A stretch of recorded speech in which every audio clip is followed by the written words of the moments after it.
ये सवाल है प्रधानमंत्री नरेंद्र मोदी की सुरक्षा से जुड़ा हुआ। अरे आप तो इतने संजीदा सवाल पे हंस रहे हैं। मैं कह रहा हूं इसलिए हंस रहा हूं हाँ। कि वो पतली गली से निकल ली। देश के प्रधानमंत्री की मैं कह रहा हूं देश का प्रधानमंत्री हमारा प्रधानमंत्री नहीं है क्या?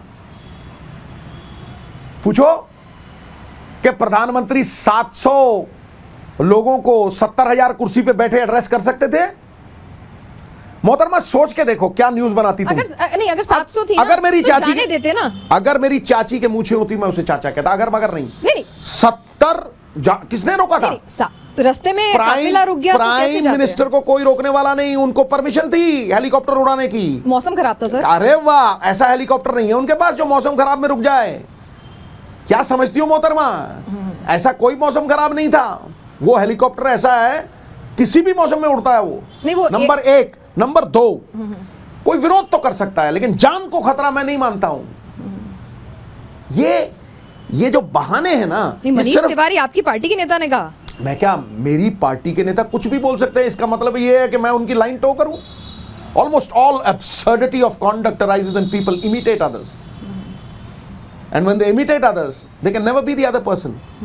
दो लोगों के फिंगरप्रिंट एक जैसे नहीं होते। उनका अपना कोई भी हो, उनकी अपनी टिप्पणी है। मैं ठोक के कहता हूं और बुलंद आवाज में कहता हूं कि प्रधानमंत्री की जान को यहां कोई खतरा नहीं था। वो बच के निकल गए, बहाना बना के निकल गए, क्योंकि नहीं तो खबर बनती कि प्रधानमंत्री ने ऐसा इतिहास कायम किया।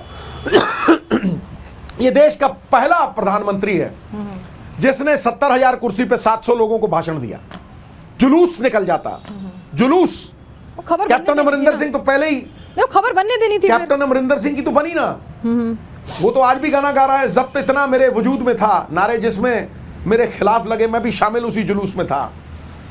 इतना बेशरम मुख्यमंत्री नहीं देखा जो 700 लोगों को भाषण दे रहा है, 70,000 कुर्सी खाली पड़ी है। तो क्या इंप्रेशन लेके जाते प्रधानमंत्री साहब?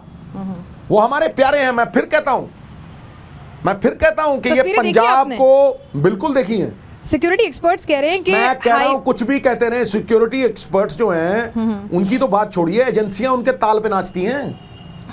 रॉ से लेके, मैं कहता हूं इलेक्शन कमीशन से लेके पता नहीं कितनी पे इल्जाम लगा है।